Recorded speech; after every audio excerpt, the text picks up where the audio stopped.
Hello and welcome guys to part 2 of Metal Gear Solid 3 Snake Eater.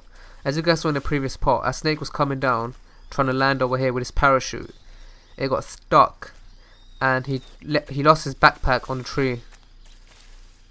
And also our mission is to save Sokolov.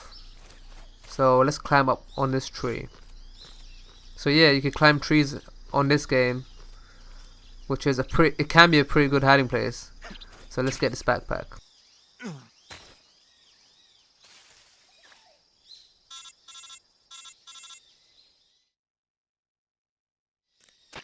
I see you've retrieved your backpack, Snake.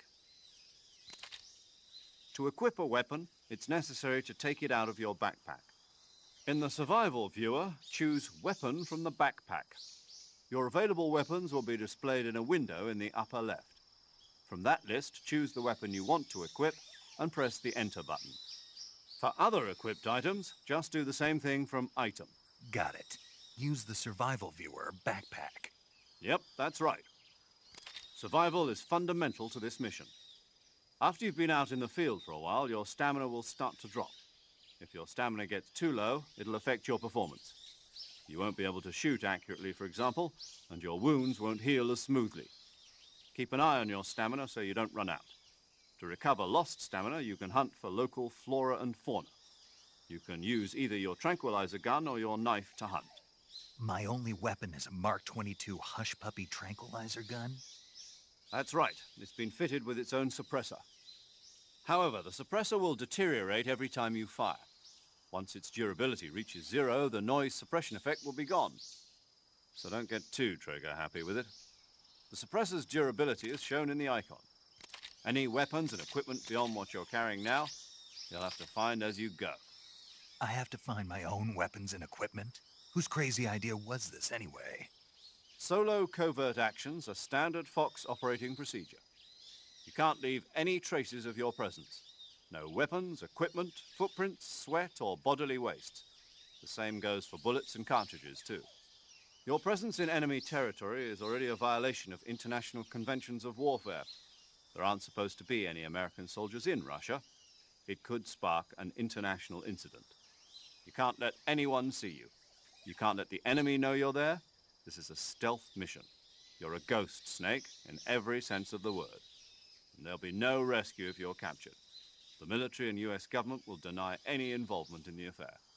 Then I'll just have to take care of myself, huh? I'm afraid so. You've been given a fake death pill for that purpose. SIS guidelines stipulate that soldiers on covert ops like this one be issued a potassium cyanide capsule. Tape it to your body so you can take it when you need to.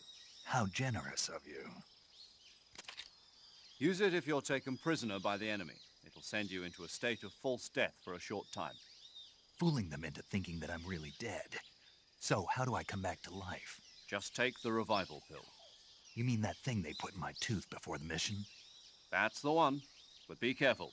If you remain in a state of false death for too long, nothing will be able to bring you back. Remember that. I'll keep it in mind. You said this was a solo mission, right? Right. I guess that means I can't count on any reinforcements. Correct. The mission rests entirely in your hands. A real one-man army. Relax. There's a support team ready to back you up over the radio. Who? I'll introduce them to you. This time, survival is of utmost importance. The first member of the support team will be in charge of monitoring your physical condition, acting as a medic, so to speak, as well as recording your mission data. She's a member of Fox as well, and she's here on the gunship with me. She? Hello, Snake. I'm paramedic. Nice to meet you. Paramedic. As in a medic who comes in by parachute. Aren't you going to tell me your real name? Are you going to tell me yours, Mr. Snake? My name, huh? It's John Doe. And they call you Jack for short. You're a regular Captain Nemo. A name means nothing on the battlefield. After a week, no one has a name. What's your name? Jane Doe. Very funny. I wasn't joking, but I'll tell you my name only if you manage to make it back alive. My frequency is 145.73. She's also in charge of recording your mission data. Whenever you want to save, send a message over the reserved save frequency, 140.96. So saving lets me record my mission data. That's right. It also records the state of your health. Good to know. There's one more person I want to introduce you to, Snake. Huh? Speaking of snakes, you remember the boss, don't you? A legendary soldier and your mentor. Actually, it was the boss that got the DCI's authorization in the first place. She's going to be serving as Fox's mission advisor. Boss is? She also helped me plan this mission. She and I were at SAS together. Jack, is that you? How many years has it been? Boss? That's right. It's me. Talk to me. Let me hear your voice. It's been 5 years, 72 days, and 18 hours. You've lost weight. You can tell just by the sound of my voice. Of course I can. I know all about you. Really? Well, I don't know anything about you. What's that supposed to mean? Why'd you disappear on me all of a sudden? I was on a top-secret mission. Hmm. You didn't need me anymore. But there were still so many things I wanted you to teach me. No, I taught you everything you needed to know about fighting techniques. I taught you all I could. The rest you needed to learn on your own. Techniques, sure. But what about how to think like a soldier? How to think like a soldier? I can't teach you that. A soldier needs to be strong in spirit, body, and technique. And the only thing you can learn from someone else is technique. In fact, technique doesn't even matter. What's most important is spirit. Spirit and body are like two sides of a single coin. They're the same thing. I can't teach you how to think. You'll just have to figure it out for yourself. Listen to me, Jack. Just because soldiers are on the same side right now doesn't mean they always will be. Having personal feelings about your comrades is one of the worst sins you can commit. Politics determine who you face on the battlefield. And politics are a living thing. They change along with the times. Yesterday's good might be tomorrow's evil. Is that why you abandoned me? No, it had nothing to do with you. I already told you, Jack. I was on a top-secret mission. A soldier has to follow whatever orders he's given. It's not his place to question why. But you're looking for a reason to fight. You're a natural-born fighter, but you're not quite a soldier. A soldier is a political tool, nothing more. That's doubly true if he's a career soldier. Right and wrong have no place in his mission. He has no enemies and no friends. Only the mission. You follow the orders you're given. That's what being a soldier is. I do whatever I have to get the job done. I don't think about politics. That's not the same thing. Sooner or later, your conscience is going to bother you. In the end, you have to choose whether you're going to live as a soldier or just another man with a gun. There's a saying in the Orient, loyalty to the end. Do you know what it means? Being patriotic. It means devoting yourself to your country. I follow the president and the top brass. I'm ready to die for them if necessary. The president and the top brass won't be there forever. Once their terms are up, others will take their place. I follow the will of the leader, no matter who's in charge. People aren't the ones who dictate the missions. Then who does? The times. People's values change over time, and so do the leaders of a country.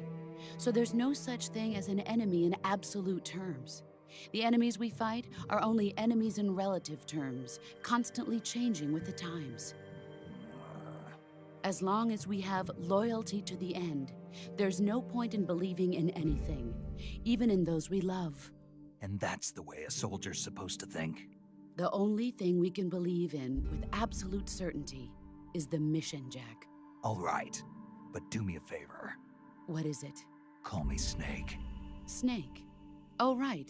Your code name is Snake. It suits you well. That's right. The legendary unit that the boss put together during World War II was a snake. The Cobra unit, a group of heroes that brought the war to an end and saved the world. As long as you've got a legendary hero backing you up, you'll be fine. Isn't that right, Snake? Yeah, I can't think of anyone else I'd rather have with me. Oh, and one more thing, boss. Yes?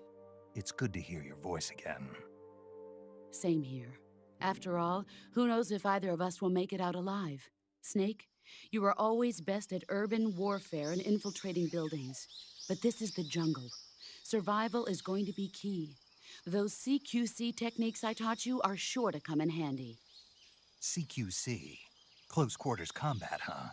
I've been in the Green Berets for the past few years. I'm probably pretty rusty. Not to worry. I'll be here to help you remember. After all, this is your first actual survival mission. I'll be supporting you over the radio. Where are you, boss? Next to the Major? The boss is communicating with us by radio from aboard a Permit-class submarine in the Arctic Ocean. My frequency is 141.80. Call me if you need my advice on battle techniques. Gotcha. Your mission is to retrieve Dr. Sokolov. Dr. Sokolov is being held in an abandoned factory located to the north of your current position. Avoid heavy combat and don't let anyone see you. Don't forget that this is a stealth mission.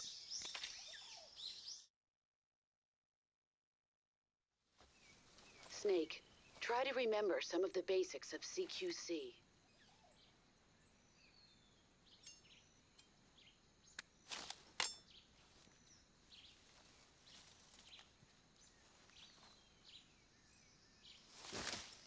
Commencing Virtuous mission now.